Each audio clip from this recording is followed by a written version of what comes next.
Chers jeunes diplômés, c'est avec plaisir que je vous accueille au nom de la faculté. Nous regrettons de ne pas avoir eu la possibilité, en raison des conditions sanitaires, de nous retrouver ce soir à l'Aula Magna. Cela nous aurait réjouis, d'autant que vous avez dû vivre dans le confinement les derniers mois de votre master. Nous sommes toutefois très heureux que Monsieur le Président de la Cour de justice de l'Union européenne, le professeur Koen Leenaerts, nous fasse l'honneur d'être avec nous ce soir. Il s'adressera à vous dans quelques instants, depuis Luxembourg, en tant que parrain de votre promotion. Il y a déjà 6 mois que vous avez obtenu la maîtrise en droit, et vous êtes nombreux à avoir entamé une activité professionnelle. Vive les aventuriers, disait l'université lors de l'année académique 2016-2017, la 2e année de votre parcours universitaire. C'était une grande aventure que vous aviez entamée, et vous voici déjà devant de nouvelles perspectives. Avec le bagage que vous avez acquis, le stage ou le séjour Erasmus que vous avez effectué, un large éventail s'offre à vous, que cela soit dans le monde judiciaire, de l'entreprise, de l'administration publique, dans le domaine social, de l'humanitaire ou d'autres encore. Certains d'entre vous ont été engagés à l'université et effectueront peut-être une thèse de doctorat. D'autres poursuivent leur formation par un master de spécialisation. Cette nouvelle étape a débuté dans des conditions sanitaires peu aisées. Nous espérons que la situation que vous vivez n'est pas trop compliquée et que surtout, vous-même et vos proches êtes en bonne santé. Durant ces années à l'université, vous avez fait preuve de courage et d'engagement. Vous vous êtes familiarisé avec le raisonnement juridique. Vous avez affiné votre réflexion et votre analyse critique. Vous avez fait preuve de rigueur, mais aussi de créativité. À présent, dans le domaine que vous avez choisi, vous pourrez développer une expertise solide et fournir des réponses de justice aux questions parfois complexes suscitées par les évolutions rapides de notre société. Durant les mois d'enseignement à distance, vous avez fait preuve d'une belle solidarité, notamment à l'égard d'autres étudiants qui se trouvaient dans des conditions particulièrement difficiles. Certains d'entre vous ont malheureusement été atteints par la maladie ou ont même perdu un parent. Mais vous avez persévéré. Vous avez aussi prêté main forte à votre entourage, parfois dans des maisons de repos ou de soins, ou dans des hôpitaux, ou en dispensant des cours en ligne aux élèves de primaire ou de secondaire. Beaucoup d'entre vous ont aussi eu la chance d'être soutenus par vos parents, un partenaire, des amis qui ont été à votre écoute, partagé votre enthousiasme, vos espoirs, vos difficultés. Qu'ils en soient remerciés. Et vous aussi, soyez remerciés pour les échanges constructifs que vous avez eus avec nous, pour les réflexions, voire les remises en question que vous avez suscitées chez nous. La pandémie nous concerne tous, mais elle nous atteint différemment. Elle nous a rendus encore davantage conscients de l'essentiel, de l'importance des liens avec l'autre et de la force que ceci procure.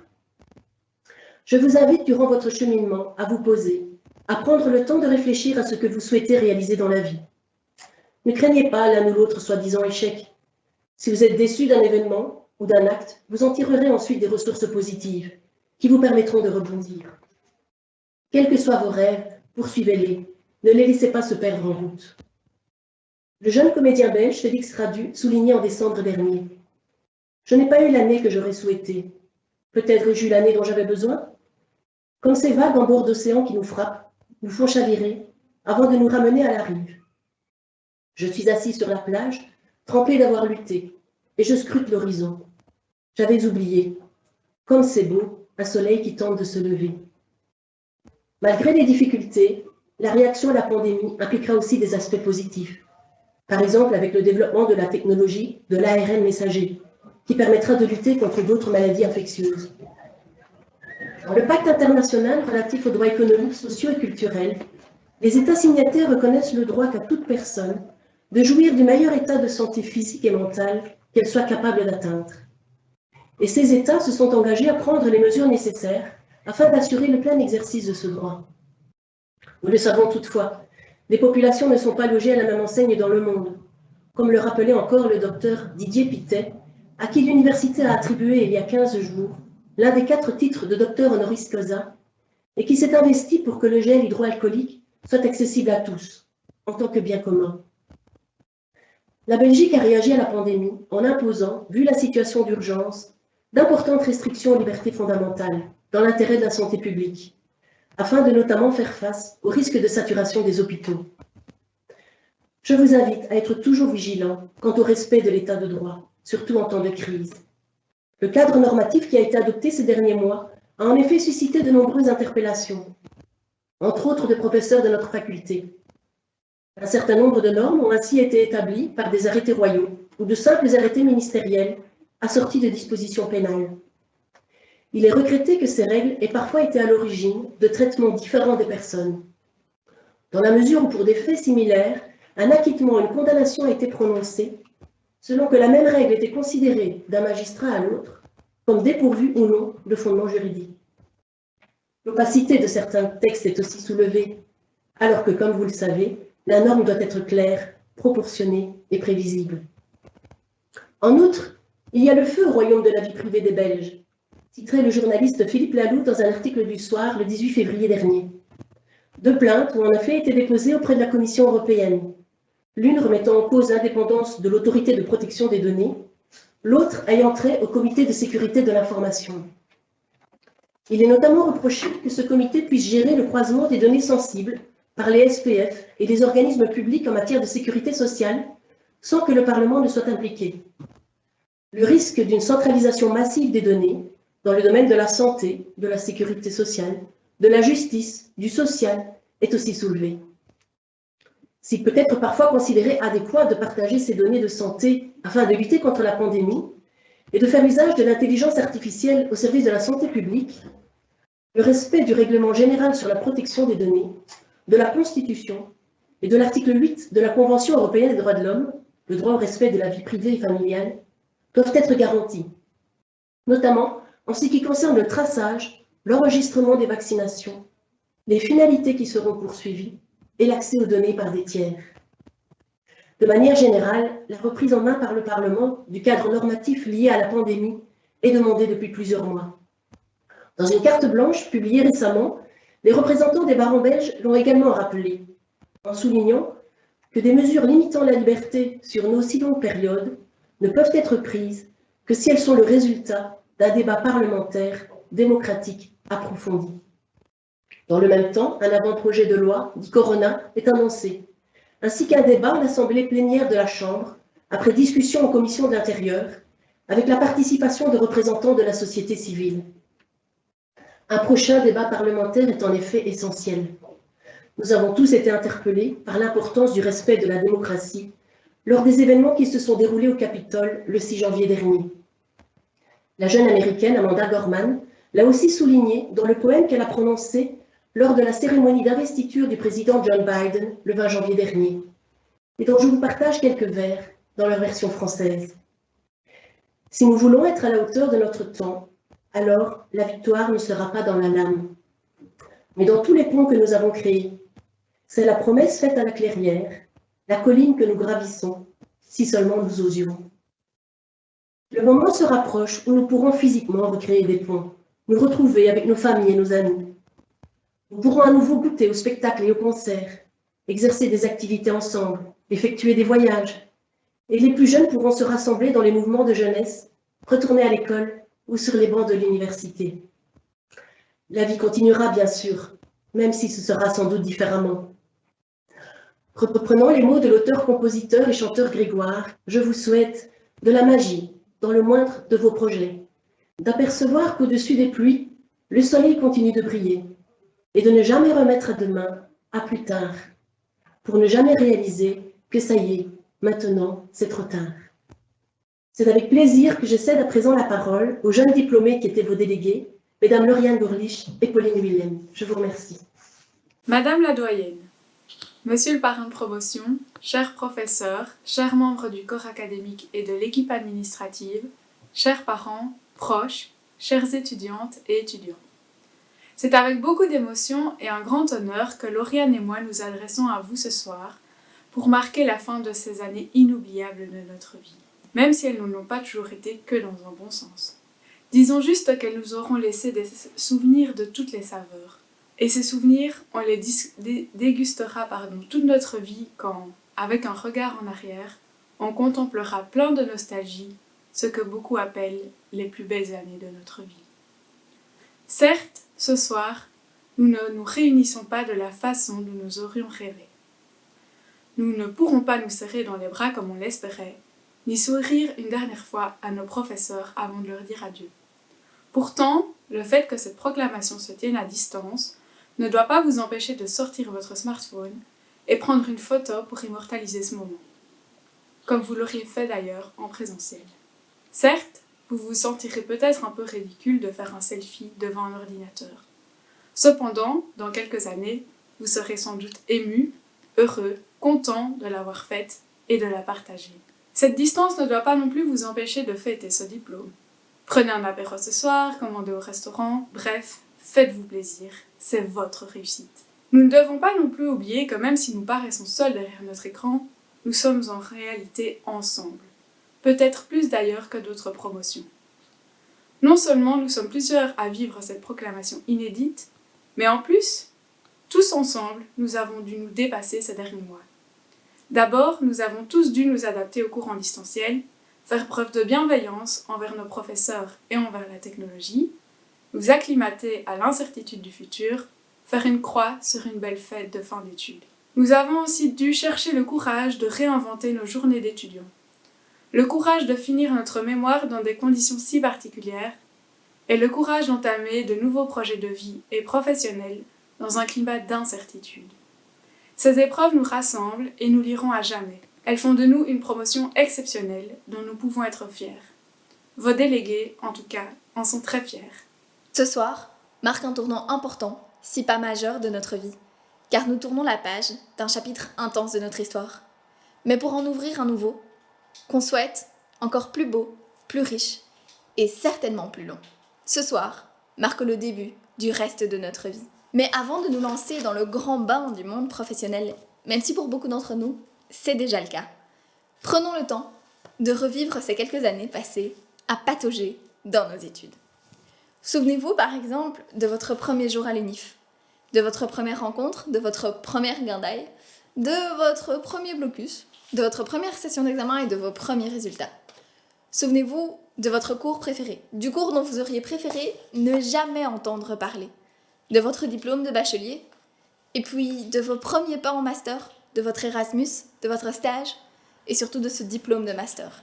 Il y a quelques années, alors qu'on rentrait pour la première fois dans un de ces grands auditoires, plein d'optimisme et peut-être un peu de naïveté aussi, alors qu'on dépassait le stade de la première crise d'angoisse, on se rendait compte que c'était tout un monde qui s'ouvrait à nous. Un monde rempli de citations latines à l'utilité discutée, un monde rempli de questionnements existentiels du type « Est-ce qu'on sort à la pause ?» Un monde peuplé de fluo usés à force d'avoir servi à peindre nos codes. Un monde rythmé de formules mathématiques savantes pour essayer de faire rentrer tous nos cours dans un blocus. Et Dieu seul sait si les juristes sont mauvais en maths. Un monde passé entre auditoire, bibliothèque, cercle et autres activités extra-académiques. Un monde peuplé de professeurs qui nous faisaient nous sentir si petits, mais qui étaient pourtant bien décidés à nous faire grandir. Vous voyez, mine de rien, on en a traversé des épreuves. Tous ces doutes, toutes ces peurs, tous ces échecs parfois, ces réussites, ces fiertés, ce sont les nôtres et personne ne pourra jamais nous les enlever. Soyons fiers de tout ce que nous avons accompli et de tout ce que nous accomplirons encore, armés de notre savoir acquis, à la force de nos larmes et de notre sueur, pendant au moins une dizaine de blocus. Ce soir, il y a lieu de remercier toutes les personnes qui ont pu participer, de près ou de loin, à construire la nouvelle génération à laquelle nous sommes fiers d'appartenir. Nous remercions nos professeurs et assistants de nous avoir transmis une infime partie de leur savoir. Merci aux autorités académiques pour leur travail acharné, accompli sous le couvert de l'ombre et sans toujours recevoir la reconnaissance qu'ils méritent.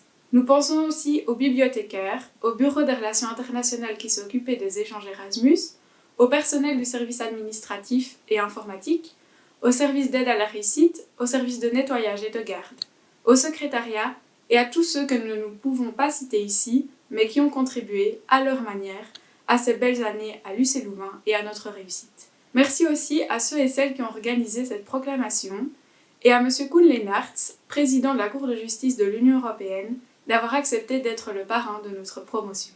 Prenons également le temps de remercier nos familles, nos amis, nos proches, pour avoir su nous supporter pendant ces quelques années de notre vie, qui n'étaient pas, disons-le, les meilleures. Il faut dire qu'on n'a pas toujours été facile à vivre.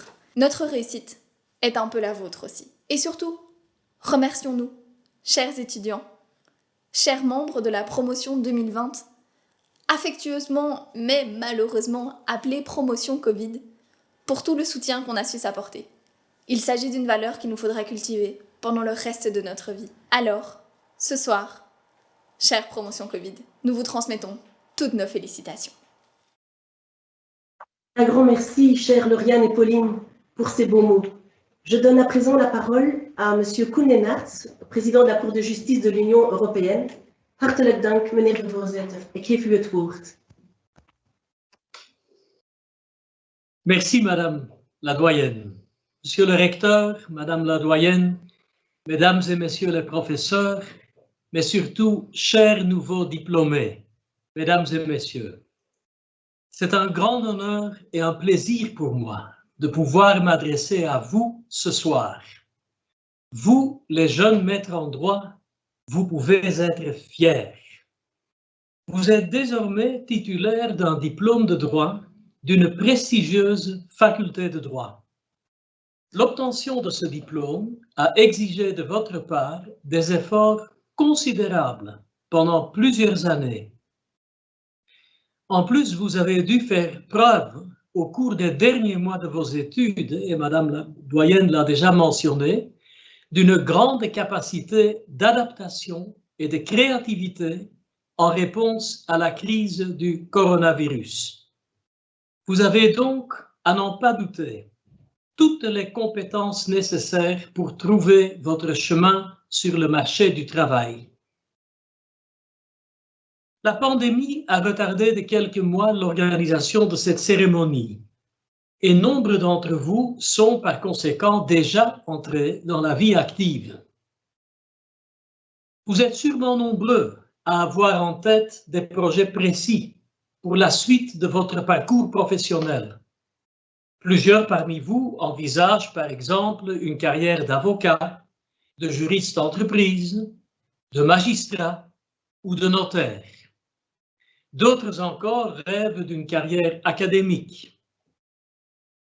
Je vous conseille néanmoins de toujours rester ouvert aux opportunités qui se présentent, même lorsque celles-ci ne s'inscrivent pas dans un plan de carrière préconçu. C'est dans cet esprit que personnellement, j'ai toujours agi et je dois vous dire sans regret. Je vous invite également à toujours rester soucieux des autres, en particulier des plus faibles d'entre nous. Le droit qui est devenu votre passion a une fonction protectrice. La loi de la jungle est celle du plus fort. Le droit de la société dans laquelle nous vivons garantit une protection égale pour tous, forts ou faibles.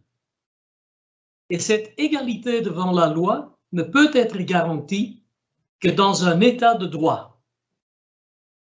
Notre état de droit, la Belgique, est l'un des 6 États membres fondateurs de l'Union européenne. À l'instar de tout autre État membre de l'Union, la Belgique dispose d'un territoire au sein duquel ses propres règles de droit régissent la vie en société. Et ceci, même si ces règles sont en partie déterminées par le droit de l'Union, un droit commun à tous les États membres.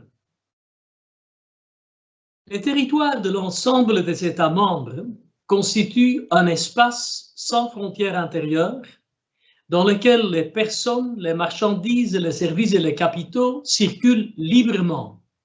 Les forces policières coopèrent et les décisions judiciaires rendues dans un État membre peuvent être exécutées dans un autre. Tout cela crée ce que l'on appelle un espace de liberté, de sécurité et de justice. Dans cet espace, le droit de l'Union reconnaît explicitement les caractéristiques spécifiques de chaque État membre, c'est-à-dire son identité. La devise de l'Union européenne proclame ainsi qu'elle est, je cite, « unie dans la diversité ».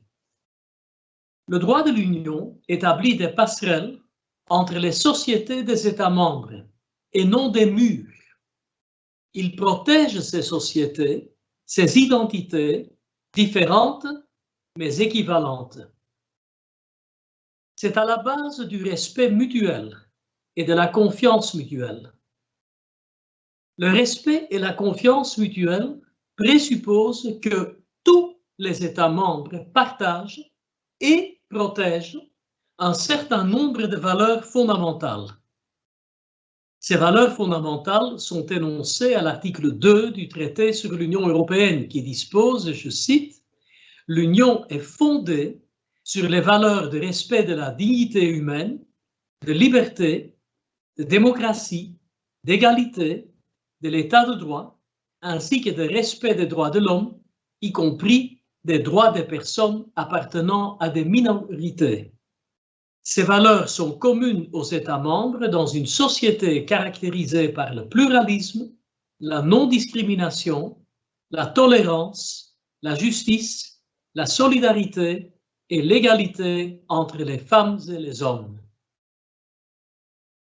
L'Union européenne ne peut fonctionner que si le respect de ces valeurs fondamentales reste garanti, dès lors que ce respect conditionne la confiance entre les États membres. En effet, comment la libre circulation des personnes pourrait-elle perdurer si les citoyens d'un État membre étaient considérés comme des citoyens de seconde classe dans un autre État membre? De même, comment un mandat d'arrêt européen pourrait-il être exécuté si l'autorité d'exécution était amenée à craindre que la personne devant être remise à l'État membre d'émission n'aurait pas droit ensuite à un procès équitable? La protection de l'État de droit est donc absolument primordiale. L'État de droit est la valeur fondamentale sur laquelle repose notre société démocratique. Tout en dépend. Ainsi, l'absence de système judiciaire réellement indépendant laisserait le champ libre à des régimes autoritaires. La démocratie et la protection des droits fondamentaux deviendraient illusoires. La Cour de justice, précisément, assure l'indépendance du pouvoir judiciaire au sein des États membres, et ceci pour plusieurs raisons. Premièrement, l'indépendance des juridictions nationales est indispensable au dialogue qui se noue entre ces juridictions et la Cour de justice. En effet, les juridictions de chaque État membre sont des juridictions de l'Union, c'est-à-dire des juges appelés à interpréter et à appliquer le droit de l'Union. Elles le font en coopération avec la Cour de justice qui assure une interprétation uniforme du droit de l'Union. Cette coopération se concrétise en particulier dans la procédure des questions préjudicielles. Ainsi, une juridiction nationale peut, au cours d'un litige qui lui est soumis, saisir la Cour de justice d'une question relative à l'interprétation ou à la validité d'une règle de droit de l'Union. Les juridictions nationales suprêmes sont quant à elles tenues de le faire dès lors que ces juridictions assurent l'interprétation uniforme du droit dans l'ordre juridique interne. La réponse donnée par la Cour de justice à un renvoi préjudiciel est contraignante. Cette procédure garantit ainsi que le droit de l'Union soit interprété et appliqué de la même manière à Helsinki qu'à Palerme, à Lisbonne comme à Bucarest. Par conséquent, le dialogue de juge à juge régissant la procédure préjudicielle repose sur le caractère indépendant des juridictions nationales. Seules des juridictions indépendantes peuvent offrir les garanties nécessaires pour que l'interprétation du droit de l'Union, définie par la Cour de justice, soit appliquée dans le litige au principal. C'est pourquoi le droit de l'Union protège les juridictions des États membres en leur qualité de juge de l'Union. Dans son arrêt de principe Associação Sindical dos Juízes Portugueses, La Cour a ainsi jugé que le droit de l'Union lui-même, et en particulier l'article 19, paragraphe 1, deuxième alinéa du traité sur l'Union européenne, peut être invoqué pour écarter des mesures nationales qui portent atteinte à l'indépendance du pouvoir judiciaire. Lorsqu'une juridiction nationale est compétente pour statuer sur des questions de droit de l'Union, le droit de l'Union lui-même protège l'indépendance de cette juridiction. Et la Cour de justice veille à ce que cette indépendance ne soit pas compromise. Ensuite, au-delà de la procédure des questions préjudicielles, la sauvegarde de l'indépendance des juridictions nationales est également indispensable à la confiance mutuelle que ces juridictions nationales sont amenées à s'accorder les unes aux autres. En effet, dans le cadre de l'espace de liberté, de sécurité et de justice, les juges nationaux sont appelés à reconnaître et à exécuter des décisions judiciaires prises dans d'autres États membres. Cette nécessaire confiance ne peut subsister que dans un espace où toutes les juridictions nationales sont indépendantes et où les valeurs fondamentales sur lesquelles l'ordre juridique de l'Union européenne est fondé, telles que le respect des droits fondamentaux, sont pleinement protégées. J'aimerais à présent me pencher sur une autre valeur fondamentale sous-jacente à l'action de l'Union, à savoir la solidarité, à laquelle renvoie également l'article 2 du traité sur l'Union européenne. Tout d'abord, en matière d'asile et de migration, lorsqu'une situation d'urgence est apparue en 2015 en raison d'un afflux soudain de demandeurs d'asile en Grèce et en Italie, le Conseil a adopté 2 décisions prévoyant la relocalisation de certains de ces demandeurs sur le territoire des différents États membres. Ces décisions constituaient une expression concrète des principes de solidarité et de partage équitable des responsabilités entre les États membres.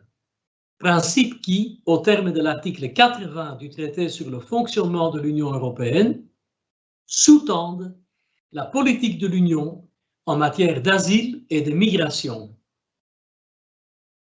Comme la Hongrie, la Pologne et la République tchèque refusaient de mettre en œuvre ces décisions, la Commission a introduit un recours en manquement contre ces 3 États membres. Dans un arrêt du 2 avril 2020, rendu en pleine période de confinement liée à la crise de la Covid, la Cour de justice a jugé que les États membres concernés avaient manqué aux obligations qui leur incombent en vertu du droit de l'Union.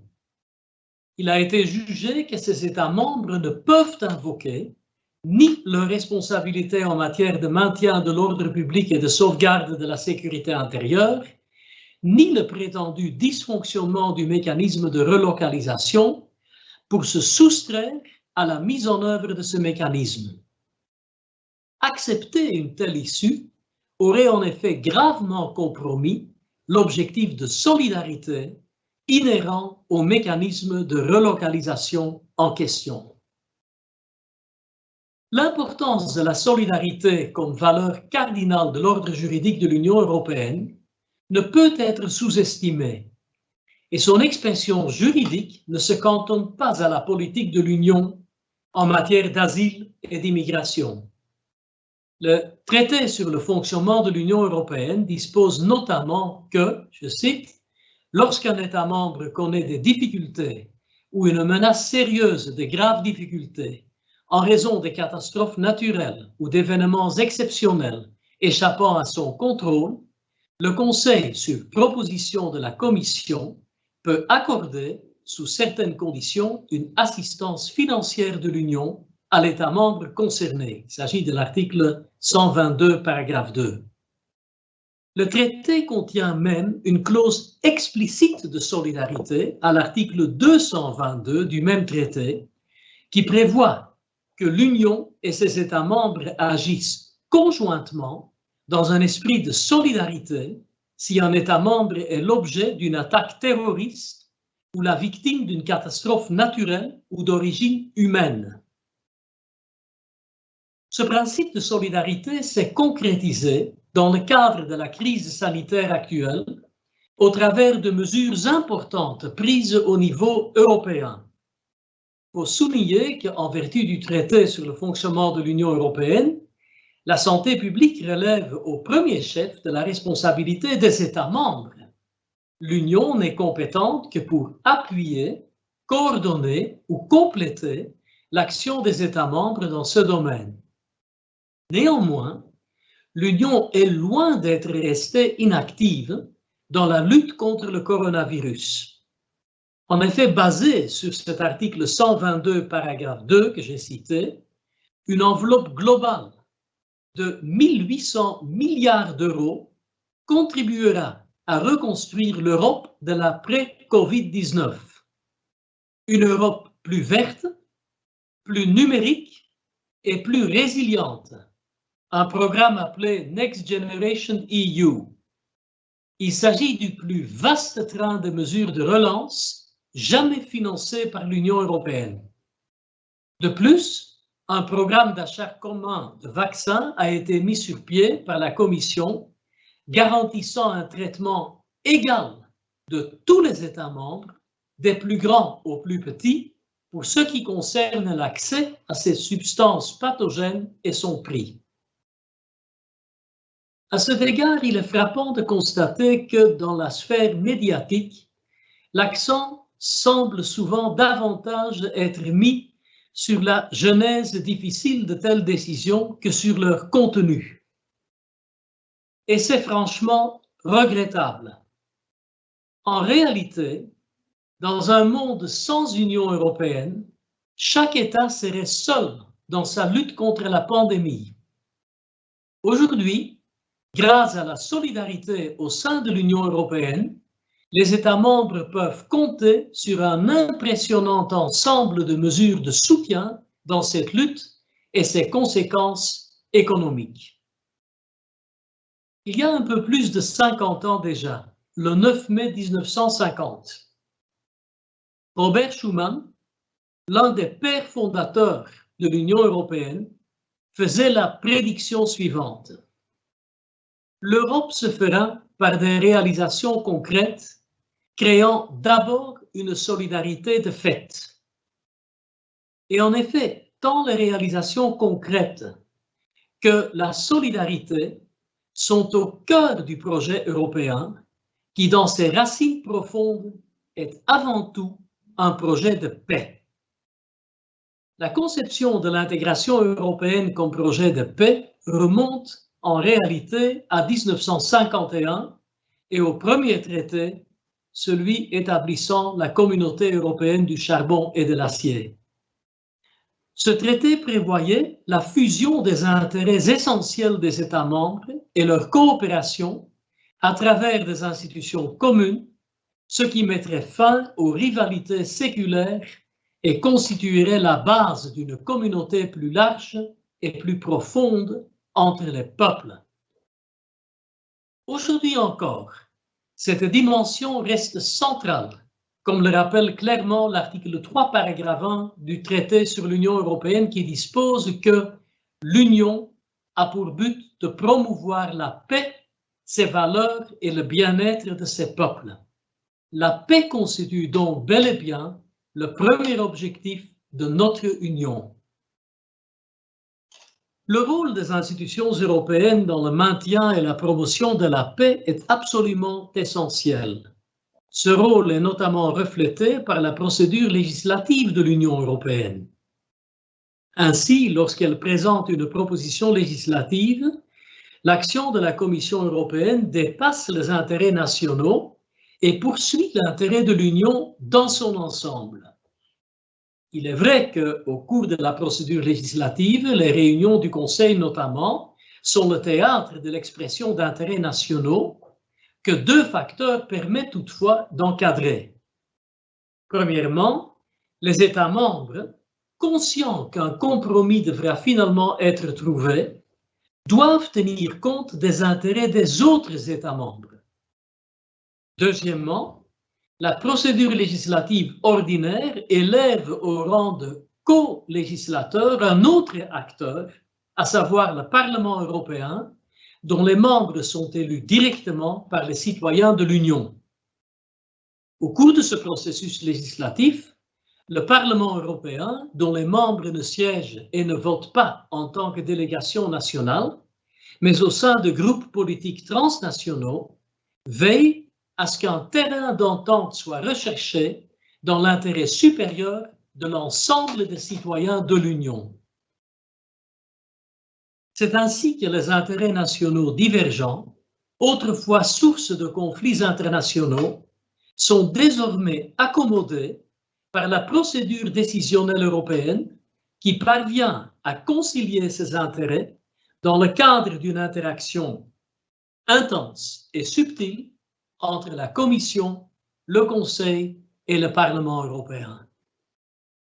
Ainsi, un dialogue permanent se noue entre les institutions de l'Union européenne, visant non seulement à atténuer les tensions, mais aussi et surtout à trouver des solutions constructives aux problèmes transfrontaliers. Ce dialogue débouche sur des résultats concrets, créant des interdépendances et en définitive une solidarité de fait. Il présuppose une écoute empathique, un respect profond de la diversité qui, en tenant compte de l'ensemble des points de vue, aboutit à une synthèse dans laquelle chacun peut se reconnaître. Bien entendu, des conflits surgissent occasionnellement entre certains des 27 États membres. Il est essentiel que ces conflits soient résolus au niveau politique et, si cela n'est pas possible, par un tribunal indépendant, c'est-à-dire par la Cour de justice. En tant que projet de paix, il est clair que l'Union européenne est une réussite. Elle a fait bien plus qu'éviter les guerres entre ses États membres. Elle les a rendus inimaginables. C'est ainsi que le modèle de l'Union européenne, bâti sur des fondations telles que l'État de droit et les droits fondamentaux, est devenu un symbole de paix, de stabilité et bien souvent une source d'inspiration. Mais la paix ne se définit pas uniquement négativement, comme l'absence de conflits armés et de guerres. Elle comporte également une dimension dynamique et proactive, résolument tournée vers l'avenir. Il s'agit de travailler ensemble à une société meilleure. Le droit constitue l'un des outils disponibles à cet égard.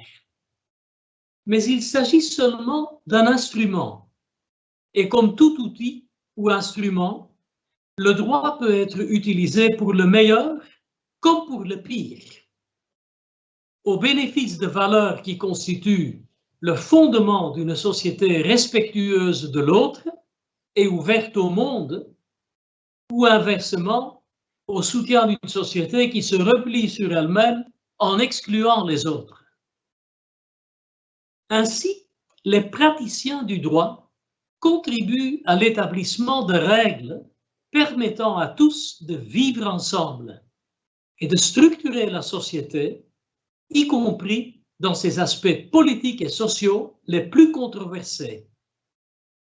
Le droit opère une synthèse qui intègre les points forts des arguments exprimés par les uns et les autres. Idéalement, cette synthèse reflète une dialectique constructive qui confère à la règle de droit sa légitimité, plantant ainsi les jalons nécessaires au respect de cette règle.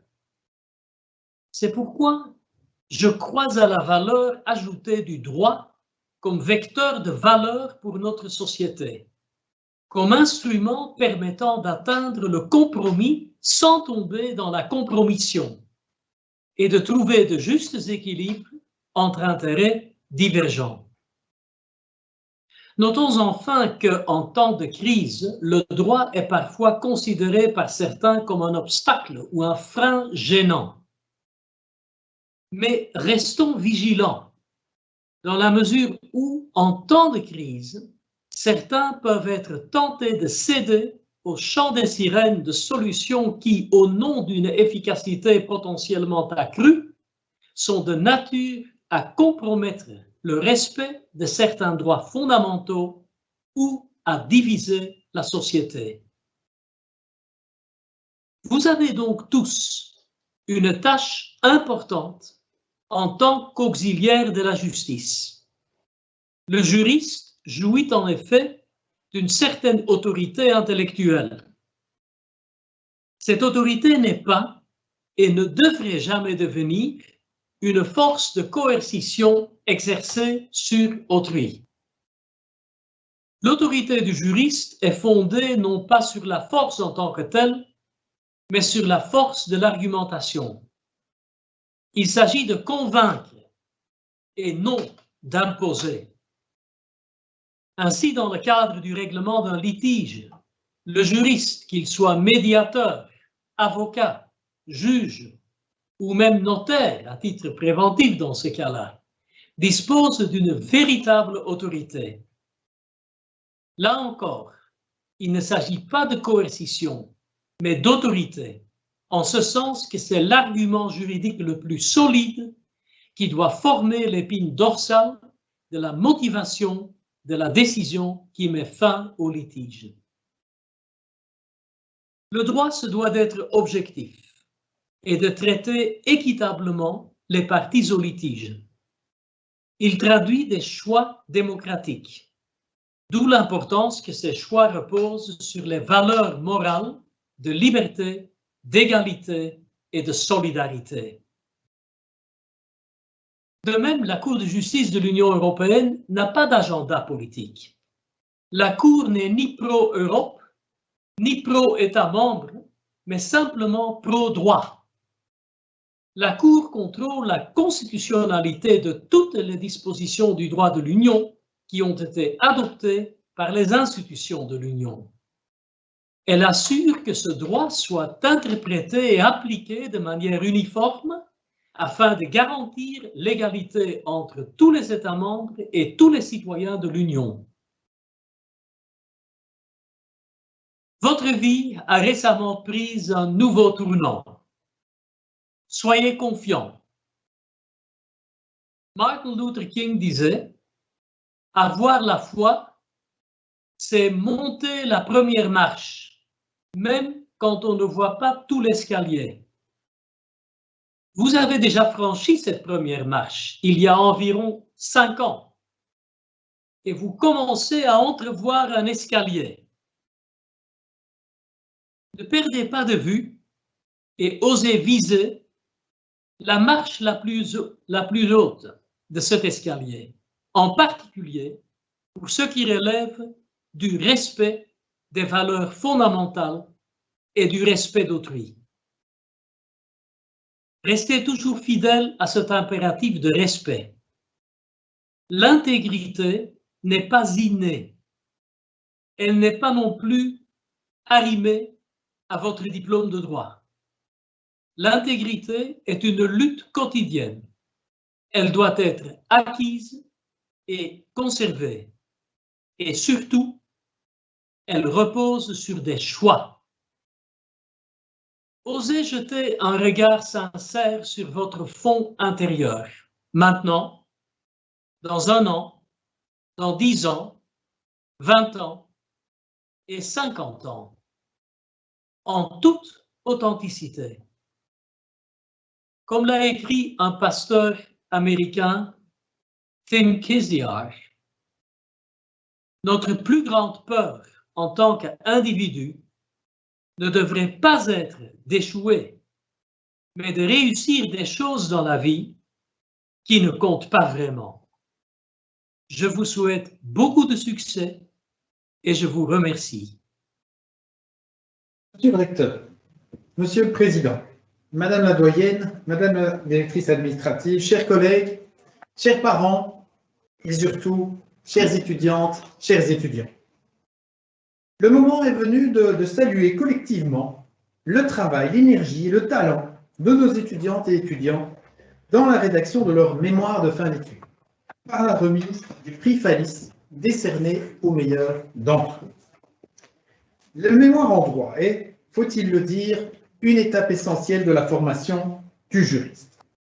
Selon le règlement de notre faculté, le mémoire est un travail personnel et approfondi de recherche et de réflexion qui atteste de la maîtrise par l'étudiant d'un sujet juridique déterminé. Il a pour objectif de mettre en évidence l'autonomie, le sens critique, la maîtrise du droit, les compétences et les autres qualités personnelles de l'étudiant. Il s'agit de mener un véritable travail de recherche scientifique sur une problématique juridique complexe.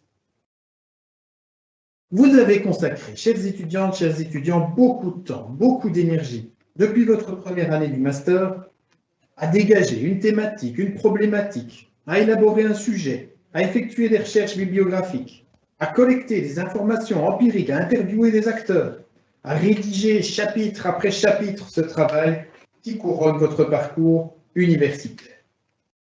Vous avez sué sang et eau pour remettre à temps le résultat de vos efforts sous la forme d'un écrit d'environ 60 à 70 pages. Vous y êtes arrivés. Toutes nos félicitations, très sincèrement. Alors chaque année, plusieurs mémoires font montre de qualité exceptionnelle en termes d'originalité, d'analyse, de réflexion, d'ouverture, d'écriture. Ils atteignent déjà pour certains le niveau de publication scientifique de haut niveau. Le prix Fallis, le prix Jacques Fallis, a été institué en faculté de droit depuis plusieurs dizaines d'années pour récompenser le meilleur d'entre eux. Tout promoteur peut présenter au jury un mémoire fait sous sa direction. Et le jury que je présidais cette année était composé des professeurs Nicolas Bernard de l'Université Saint-Louis-Bruxelles, Oriane Lamine de l'UC Louvain, Alain Stroel de l'UC Louvain et de l'Université Saint-Louis-Bruxelles, et moi-même qui présidais ce jury en tant que vice-doyen à l'enseignement l'année passée.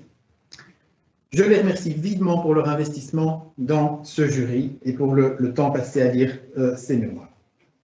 Depuis plusieurs années, nous associons également à notre délibération celui ou celle qui, 20 ans auparavant, recevait le prix du meilleur travail de fin d'études. Cette année, il s'agit de M. Frédéric Dopagne, aujourd'hui professeur dans notre faculté, avocat et lauréat du prix en 2000 pour son mémoire, intitulé, sans surprise, « Le recours à la force armée autorisé par le Conseil de sécurité ». Il en soit vivement merci. Au terme d'une délibération dont je dois souligner la hauteur de vue et la richesse des interventions et arguments, le jury a pu s'accorder sur l'attribution du prix. Le lauréat ou la lauréate recevra un diplôme attestant de ce prix et se verra verser un montant de 750 €. En accompagnement de ce prix, les éditions Larcier et Antémis offrent également un prix consistant respectivement dans un chèque cadeau à recevoir sur des monographies et un chèque également sur les publications respectivement de Larcier et Antémis, ainsi qu'un abonnement d'1 an à une revue d'Antémis.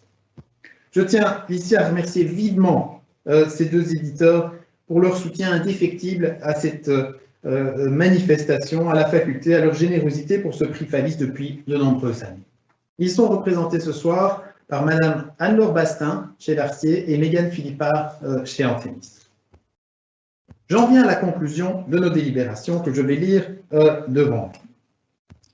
Le jury s'est réuni le 23 février et a pris la décision suivante. Considérant qu'en vertu du règlement du prix Fallis, le jury décerne le prix aux meilleures mémoires en droit, lequel se distingue notamment par le degré d'originalité du travail et le caractère complet, je cite, de l'examen du sujet traité, considérant que 5 travaux ont été proposés par leurs promoteurs, chacun accompagné d'une note énonçant les motifs justifiant leur candidature, considérant que ces travaux étaient dans l'ordre alphabétique. Roxane Delforge, l'intérêt à agir des associations dans le contentieux environnemental et climatique et le cas de la Climatzac, promotrice professeure Céline Romain. Madame Zurine Irusta Ortega pour le régime de la restitution internationale des biens culturels, levier ou obstacle à la demande du particulier, promoteur professeur Marc Fallon et Stéphanie Franck. Monsieur Pierre-Louis Krug, comment augmenter le consentement du citoyen à l'impôt en Belgique? Études interdisciplinaires sur le civisme fiscal. Promoteur, professeur Eduardo Traversa. Madame Juliette Michel, l'encadrement juridique du diagnostic génétique préimplantatoire. Reflet fidèle des débats éthiques. Promoteur, professeur Jean-Marc Haussmann. Et Madame Céline Watts, sur l'embryon, le fœtus, dispose-t-il d'un intérêt personnel? promoteur, professeur Werner de Reyck. Considérant que même s'ils ont été moins nombreux que l'année précédente, les travaux étaient d'un très haut niveau, d'une très grande actualité, en dépit d'une année particulièrement difficile pour les étudiants et les étudiantes, au cours de laquelle, en raison de la crise sanitaire, la recherche d'informations a été perturbée et les conditions de rédaction ont été rendues plus difficiles. Considérant que 4 de ces travaux portaient sur des sujets soit hautement techniques, soit très sensibles sur le plan éthique, et qu'ils ont tous été traités avec rigueur et une grande maturité, que le travail de Mme Wax s'est particulièrement distingué par ses recherches pluridisciplinaires autour de la thématique de la question délicate des actions en grossesse, naissance et vie préjudiciable. Considérant qu'un consensus est néanmoins dégagé pour classer en haut de la liste 2 travaux, à savoir celui de Mme Irusta Ortega et celui de Mme Delforge, que le jury a eu beaucoup de mal à départager les 2 candidats eu égard à leur maîtrise du sujet, l'actualité sociétale de la thématique choisie, la diversité et la richesse des sources bibliographiques et la capacité à présenter un réel propos selon un raisonnement rigoureux. Considérant que le travail de Mme Irusta Ortega s'est distingué notamment par le choix d'un sujet hautement technique en droit international privé, par le caractère approfondi des recherches effectuées, y compris en droit comparé, par une présentation claire, pédagogique, assortie d'exemples concrets, ainsi que par sa forme et son style, en dépit de quelques approximations dans ses incursions dans le droit international public, que le texte mériterait une publication moyennant quelques adaptations, que le travail reste toutefois classique dans son approche méthodologique. Considérant que le travail de Mme Delforge présente des qualités indéniables en termes de recherche, sur un thème, certes, parcouru par la doctrine, mais en pleine évolution et qui méritait d'être revisité à la lumière des développements de la jurisprudence et de la modification du Code judiciaire, qu'elle a exposé son propos dans des dimensions théoriques pour l'appliquer ensuite à un cas concret, considérant que ce travail a été réalisé dans le cadre particulier de la clinique Rosa Parks pour les droits humains, qui a pour objet, dans une perspective transdisciplinaire, de permettre aux mémorants de consacrer leur travail à l'examen de questions juridiques complexes posées par des organisations de la société civile dans le cadre de leurs activités sur le terrain, en l'occurrence ici l'affaire Klimatzak. Que le travail réalisé a rempli à la fois les objectifs de ce séminaire transdisciplinaire et ceux d'un mémoire plus classique de recherche, en réussissant à traiter de son sujet de façon approfondie et objective, sans activisme, tout en démêlant les différentes facettes de la question posée, l'intérêt à agir des associations dans le domaine du contentieux climatique. Et ce, de manière non seulement utile pour le contentieux en question, mais aussi pour le juriste intéressé par le sujet. En termes de publication, certains remaniements pourront être proposés sans nécessiter une réécriture du travail.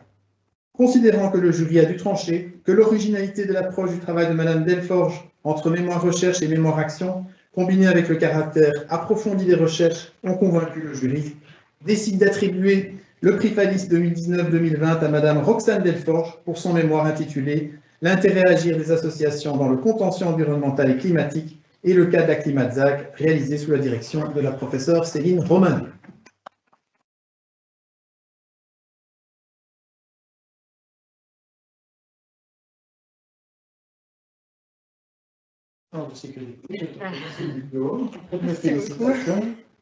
Ainsi que les prix qui ont été décernés par nos 2 éditeurs, Mercier et Antémis. Je vais prendre le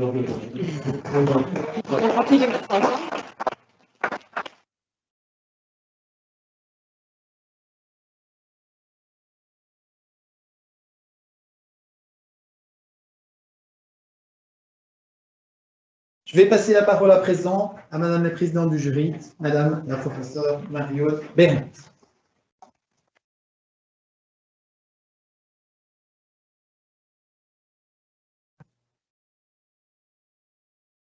Chers jeunes maîtres en droit, chaque année, la faculté célèbre début septembre ses nouveaux diplômés, à l'occasion d'une cérémonie qui permet de partager leur joie et leur fierté bien légitime.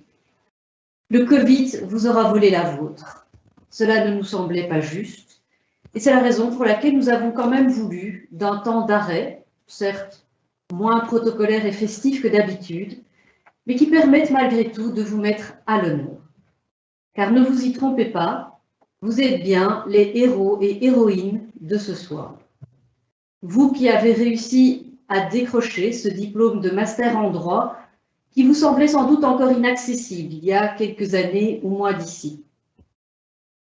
Je suis bien consciente de la somme considérable de travail, d'efforts, de sacrifices même parfois, qu'il vous a fallu faire pour y arriver. Plus encore, durant cette année 2020, au cours de laquelle la crise sanitaire vous aura obligé à faire preuve de tant de résilience. Vous pouvez être fiers de vous et nous le sommes avec vous. Je sais aussi qu'un diplôme ne s'obtient jamais seul, que ce n'est que grâce au soutien de vos parents, frères, sœurs et amis qui vous ont encouragé, réconforté, challengé parfois, que vous avez pu garder le cap.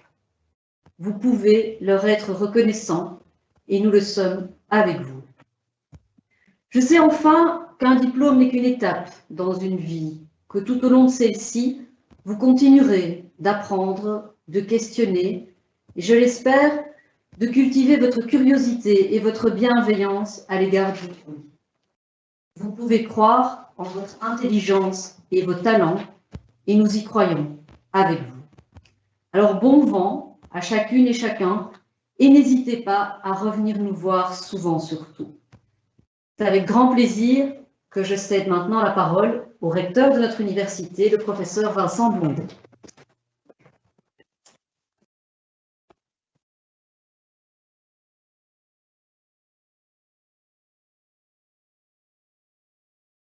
Monsieur le Président Leenaerts, Madame la doyenne, Monsieur le vice-doyen, Madame la Présidente du jury, chers collègues, chers parents, chers amis, à distance, souvent vous êtes nombreux, et surtout, très chers diplômés, très chers diplômés. Une cérémonie de diplomation, c'est une étape importante dans une vie, c'est une étape qui est faite de traditions perpétuées et de souvenirs créés, d'évocations de souvenirs créés, comme l'ont fait vos deux représentants tout à l'heure. À distance et derrière vos écrans, vous en êtes privés, et ce n'est pas juste. Ce n'est pas juste. J'en suis sincèrement désolé. Je sais que cette séance par visioconférence n'est pas celle à laquelle vous rêviez. Alors, malgré les circonstances, la fierté est là et l'émotion est là aussi. Je me joins en particulier aux félicitations toutes spéciales qui vous ont été adressées avant moi.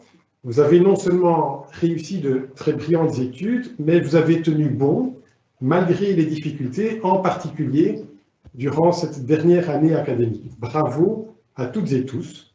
Nous sommes fiers de vous et nous nous associons pleinement à votre joie et à celle de votre entourage.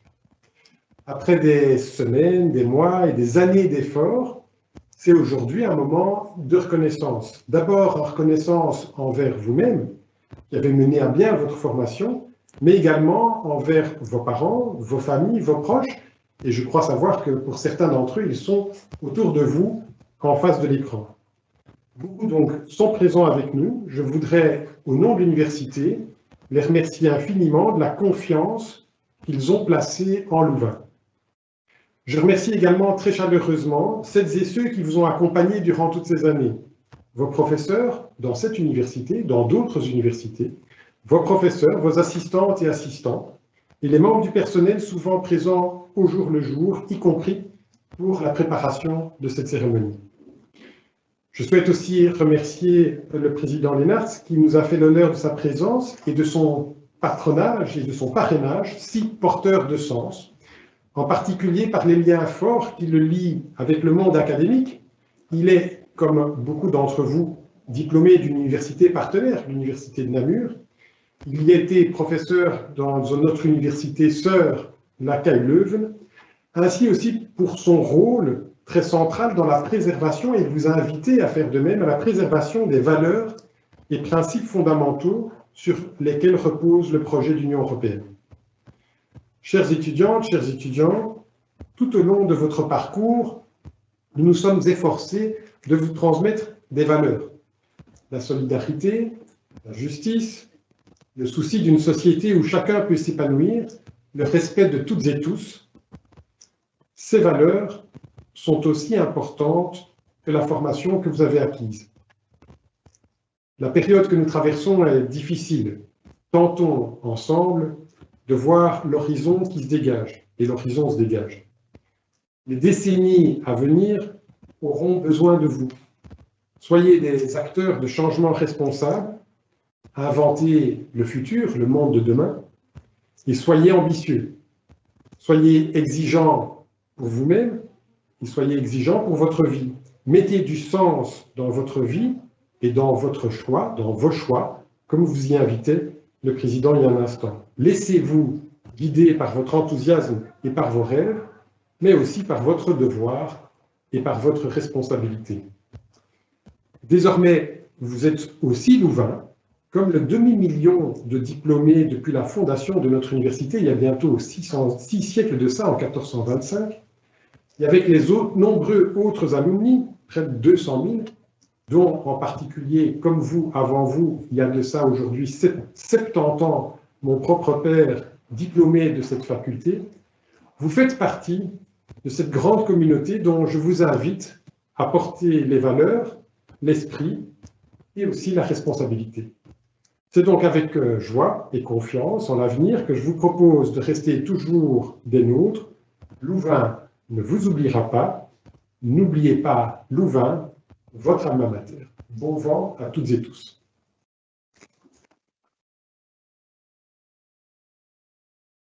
Et je crois que j'ai l'occasion d'un bref échange avec 2 diplômés. Je vous invite à venir ici. Voilà. Venez.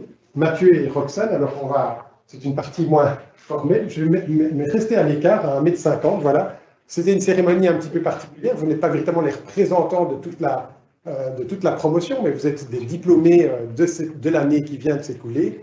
Comment est-ce que... Voilà, c'est une cérémonie un peu particulière. Je crois que vous regrettez que ça ne puisse pas se faire en présence, mais peut-être y aura-t-il un moment où vous allez pouvoir néanmoins vous retrouver avec ceux qui ont été diplômés en même temps. Comment est-ce que vous vivez ça? Je m'adresse peut-être d'abord à Mathieu.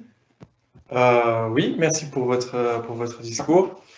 Je pense que sincèrement, en un an, on s'est un peu tous fait à l'idée maintenant qu'on allait encore devoir patienter avant de pouvoir fêter ça tous ensemble. Mais voilà, je remercie l'université pour au moins le geste de nous attribuer une proclamation.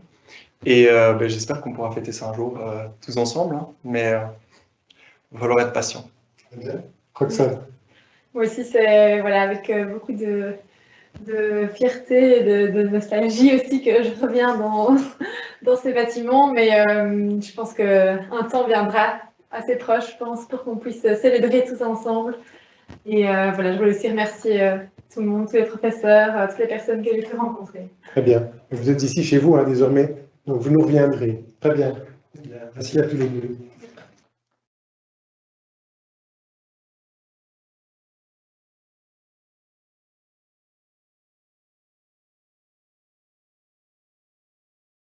Chers jeunes diplômés, cette soirée se termine.